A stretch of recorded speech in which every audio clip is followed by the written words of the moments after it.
Nifty. We see a constant downtrend and that downtrend remaining stagnant in Nifty and Bank Nifty as well. But moving ahead, let us now consider talking to Krishna Sanghavi, CIO Equity, Mahindra Manulife Mutual Fund. Mr. Sanghavi, good morning. Thank you for giving your time to ET now. There are a lot of uncertainties which the markets are digesting at present. We keep an eye on the escalating tensions in the global market as well. And of course, on the commodity front also, energy pack as well as the precious metals, there's a lot of contingent scenarios coming in there. What's your view on the texture of the market, both domestic as well as global? Yeah, hi. Let's look at markets maybe globally. Things are pretty much in a uncertain zone as far as tariff is concerned. While we speak, quite a few countries have got their tariff agreements or deals with US in place. Maybe India is among the few countries where we are awaiting the final outcome. So globally, if you look at it, the biggest worry in last 3-4 months really was how tariff will play out in terms of both the uncertainty as well as the ultimate implication of higher price points for either American customers or any other country in terms of their pricing. Some of these issues have been resolved, and hopefully by the timeline set by US, those others will be solved.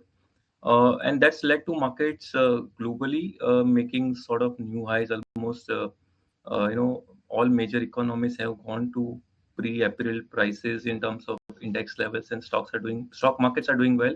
So the risk sentiments are back, and so is true for India. Even Indian markets have nicely recovered, from the lows in April. So that little bit of a global connect, yeah, clearly for Indian markets and Indian economy. The tariff rate finalization can be quite an interesting point to monitor, because that can decide a lot of growth opportunity for Indian corporates in getting their own share of US market or US consumption economy. All right, so that's the global setup right now. Hi, good morning, Mr. Sanghavi. This is Shrishti also joining in. But back home, Mr. Sanghavi, the earnings season is in full swing. Help us understand that. What do you make out of it? What's your expectation? Are you hoping for a recovery in the second half with respect to the lower base and some momentum pickup? And which are the sectors that you will be betting on? Clearly, the lower base helps. So as we move into second half of this year and early next year in terms of FY27 first half, the lower base effect is clearly going to help on the earnings front. While we speak right now, maybe the quarter one season has started. It's a little bit. We had gone into season with big expectations, so to an extent. Broadly results are more or less in line, marginally lower in some cases. Let's see what next set of earnings come.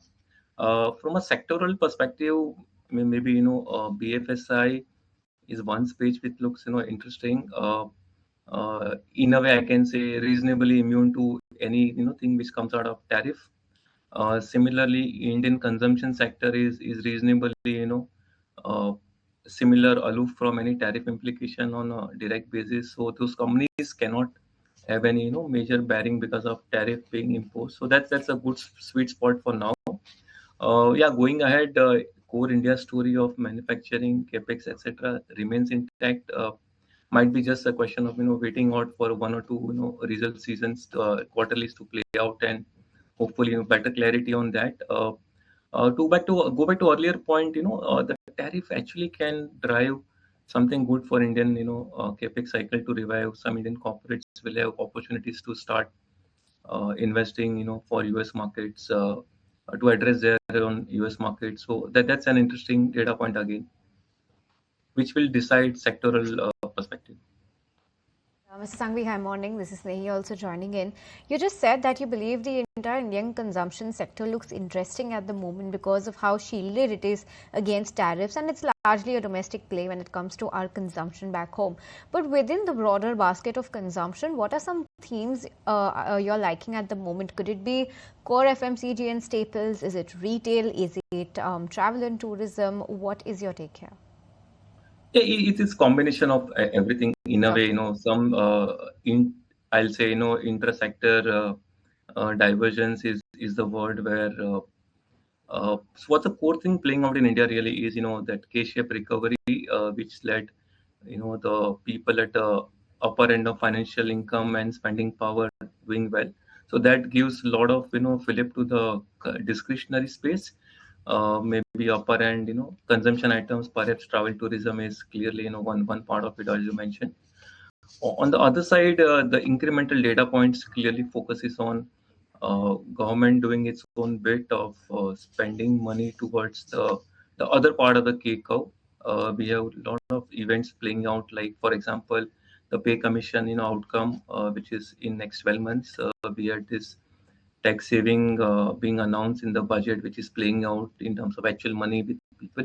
So that's the other side of K-shape. So I'll possibly say, a lot of internal divergence in terms of some companies within the same sector can benefit, but overall, yeah, consumption space looks interesting. Consumption space looks interesting, and the seasonality factor is also weighing in for the space. Mr. Sanghavi, what's your assessment on the banks and financials? Amidst a lot of volatility in the markets, we have seen the banks and financials trying to support the market as the backbone of the economy. However, we also remember the quarterly updates of the larger banks, which were all positive. Be it the deposit growth or the credit growth scenarios and on all the parameters. Let's focus on the larger banks, SBI with its QIP, and also the Axis Bank, HDFC Bank, ICICI Bank. Clearly, as you mentioned, the banks which have declared results more or less, have given a better outlook on both, margin profiles, stroke credit growth, and one good part about broad banking sector really is that the credit quality is quite good. It's playing out nicely. Maybe a little bit of a credit growth pickup can clearly help on the growth side. And then going ahead, as we move into next 6 months, as the impact of CRR cut plays out, the liquidity can actually improve further from what it is. So overall, transmission of lower rates to the liability profile of a bank also will play out.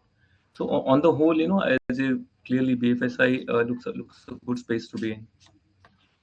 Mr. Sanghavi, also help us with your take on the FII positioning right now, because though the fact is that Indian markets are showing resilience along with the global markets doing well, but the FIIs have been continuous sellers with respect to their cash positions, and on a month-on-month basis, it's yet again a selling figure of over 26,000 crores. Do you believe that this selling can take a little bit of breather, at least in the near term, with respect to the optimism building in, with respect to the consumption recovery, as well as the tax cuts that have been announced recently, because the macro data is still holding a little well? What's your sense on the FII numbers? Yes, so FII, when we look at their investment pattern, and behavior, we need to be aware that for them, they look at India vis-a-vis a host of other countries globally as a equal, comparable for investment opportunities. So if you look at last 6 months, quite a few other emerging markets have done well. So maybe from a mindshare perspective, those things possibly FIIs might be evaluating. And again, maybe harping a point of tariff again, but the very fact that you have a tariff clarity can really do a good macro top-down view on India as an economy and Indian corporates as a beneficiary. So my sense is a tariff clarity is also one more variable which FIIs might be looking at, and let's not ignore the fact that Indian markets were clearly one of the best performing markets globally for nearly 3 years, right? So maybe last 3-6 months, FIIs might look at alternate markets. Little bit money being taken off is always part of any portfolio management. Right, okay, so that's the take on how the FII flows are shaping right now. Mr. Sanghavi also gave us a sense on how we've seen the IT earnings. What was expected to do well is not doing well in the market today. The mid-cap end is tanking away today. The large caps we've spoken about at length, but what about the mid-cap end of the entire IT space? And if you had to select between large and mid-cap, where would you place your conviction right now? Yeah, so IT, if you look at the business model of IT, right, clearly for them the customer segment sits outside India, and for majority of IT companies, US as an economy is a primary market share. Yeah, US economy is going through its own uncertainty, partly led by tariff related issues. which can create its own, maybe implications. So to an extent, IT is a earnings and outcome of global economy. Little bit uncertainty is playing out. If you look at IT mid cap, large cap, split, I think the base case for last couple of years has been that the mid cap ITs have been growing relatively faster than large cap, and to an extent the growth premiums were built in. So marginal adjustment based on one result. I don't think one should read too much into it, because the best part about our markets really is that every company declares results quarterly, and to an extent one single quarter should not really determine. So broadly, IT, I guess, the clarity in US is something which is going to help. And yeah, each of these companies, large or mid, will have their own growth path, driven by what their own underlying customer, because uh, they have their own specific segments of sectors or maybe customer related issues, which might impact one or two companies in a single quarter or so. But broadly, I said, let's wait for that IT, which is a income dependent on mainly US and maybe outside US also. On that note, Mr. Sanghavi, thank you for giving your time to ET Now, joining